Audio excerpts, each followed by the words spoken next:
Perfeito, perfeito. Hoje eu fiquei pensando comigo sobre a questão da escola pública, tá? Eu estudei em escola pública basicamente entre 94, ex-presidente Itamar Franco, certo? Nós vamos falar sobre Itamar Franco, vamos falar sobre influências dos professores e professoras, na época professoras, né? Primeira série, para quem não lembra, tá? Vamos voltando anacronismo, né? Vamos voltar no passado. Há muitos anos atrás, quem era provavelmente e tal era acho que era na época era o governador de São Paulo, era Squécia, MDB. E naquela época havia muito a campanha, até que o Paulo Maluf também copiou, Rota na Rua. E quem fazia a segurança nas escolas públicas era a polícia. E a Rota também fazia, tá?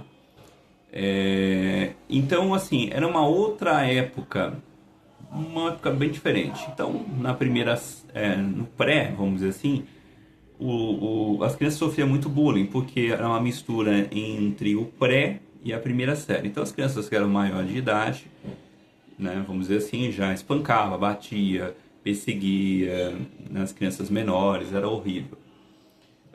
Então, a gente precisa voltar sempre no tempo. Nós não temos para onde fugir, nós temos que voltar no tempo. Então vamos lá.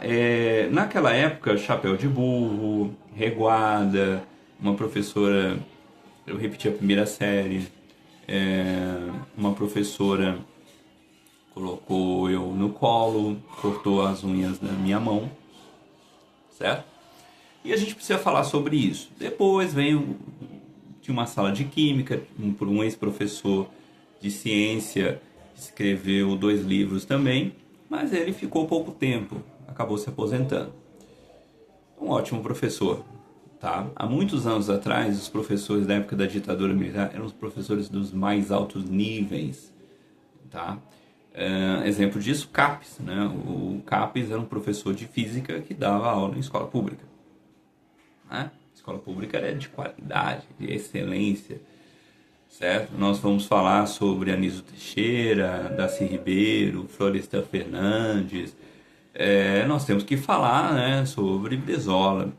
Então a escola pública, assim, na década de 80 teve qualidade, excelência, mas tinha autoritarismo, muito autoritarismo. Depois de muitos e muitos e muitos anos, nós temos o governo do Fernando Henrique Cardoso, que foi o pior governo para a educação pública. Por quê? O Fernando Henrique Cardoso trouxe aprovação automática, não tinha mais aula de reforço. Eu, na quinta série, não tive mais professor de matemática, certo? Era comum e não era pouco na prefeitura, por exemplo, não ter aula de matemática, não tinha aula disso, não tinha... Jogava carteado, jogava cartas, baralho e tal, ou ia pra quadra ou liberava mais cedo, certo? Bibliotecas fechadas, banheiro para CDB. Que é isso? Nunca. Elevador, rampa, jamais. Nunca, tá? Toda escola pública deveria, no mínimo, ter 20 alunos por sala e não 40 alunos por sala. Aula de inglês, verbo to be, I am, you are, he, she, it is, you are, we are, they are. Nada. Ninguém nunca aprendia nada, nem no passado e nem no futuro. Tá? Jamais. Escola pública nunca ensinou inglês. E olha que muita gente estudava da sexta, sétima, oitava, depois tinha primeiro, segundo grau. Nunca aprendemos a falar inglês fluente, certo? E tal. E fora os bullying, né? A professora falava assim, vocês precisam falar inglês, e não ensinava ninguém a falar inglês, né? Quem diria, né? Quem é go to the bathroom? Ninguém sabia falar esse tal de quem é go to the bathroom. Me é go to the bathroom, com M-A-Y. Jamais. Tá? Bullying, violência. Eu lembro na quarta série uma aluna que a professora não deixou sair da sala e ela acabou urinando literalmente na carteira. Tá? Então nós estamos falando exatamente disso. Violência, bullying, assédio, um ensino público fundamental muito passivo, né? Professores que não escreviam na lousa, não corrigia, Eu tive uma professora, não vou falar o nome, que é horrível. E depois lá no ensino médio, nós temos professores que escrevem na lousa, corrige e tal. Mas quem tinha dinheiro tinha Basta, tinha enciclopédia. E quem não tinha dinheiro? E quem não podia pagar aulas particulares de reforço? Escola pública também não tinha reforço, certo? Não tem reforço. Então nós precisamos falar sobre essa situação, né? Decadência do ensino público na época do Fernando Henrique Cardoso, até chegar ao governo que nós estamos vivendo hoje, não melhorou a qualidade do ensino público brasileiro. E só decadência, decadência, decadência, decadência e aprovação automática. E nós nunca saímos disso, infelizmente. Tá? Eu ia falar sobre um professor e tal. Então a realidade é essa. Triste, triste, triste realidade no ensino público brasileiro. Fernando Henrique Cardoso, escolas públicas falidas, aprovação automática. Então é mais ou menos isso. O ensino também ficou muito ruim na época do Geraldo Alckmin. O Geraldo Alckmin ficou 20 anos, né? 20 anos mais ou menos. Depois nós tivemos João Dória, até chegar ao Tarcísio de Freitas. Mas é isso, né? Então, esse é o grande problema do Brasil, aprovação automática, sem falta de professores de reforço escolar, sem qualidade de ensino. Falta, como a gente fala, né? Psicóloga, assistente social, fiscais dentro de sala de aula, coordenação pedagógica, certo? Enfim, infelizmente é a realidade, tá? A escola da prefeitura, a nota no IDEB é nota 3. Fora o SARESP, que é uma prova no ensino fundamental, que também um nível muito baixo das escolas públicas de São Paulo. Certo? Então nós temos todas essas questões para tratar aqui. Escola pública e assim por diante. Eu tenho questão de rotacismo, certo? O famoso trocar o L pelo R. Palavras como pluralismo, plural, Cláudia, Clodovil, enciclopédia. Tem palavras que eu tinha muita dificuldade por causa do som do L. Né? CL, PL, eu tinha muita dificuldade.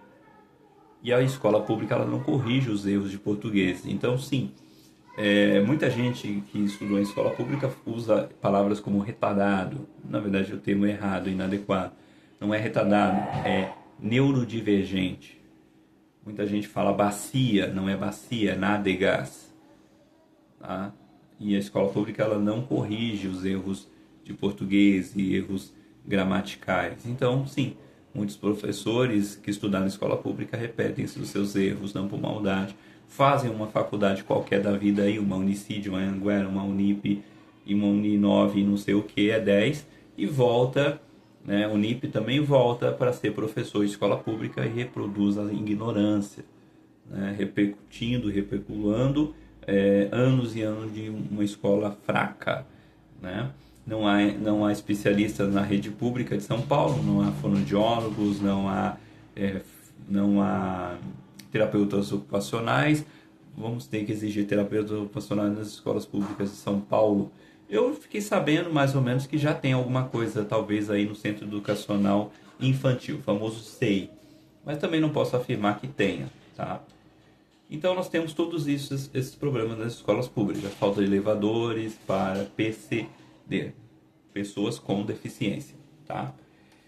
Então, gente, esse é um grande problema do nosso país. Ensino público falido, em professores analfabetos funcionais, liberar alunos para a Copa e assistir às Olimpíadas. A Covid-19 foi um fiasco, né? Principalmente para a classe trabalhadora. Então, nós temos tudo isso. Tá bom? Então, nós temos todos esses problemas, mas nós precisamos... e assim por diante, tá bom? Então vamos falar sobre escolas públicas, né? Ensino precarizado, professores analfabetos funcionais, certo? E outras coisas por aí.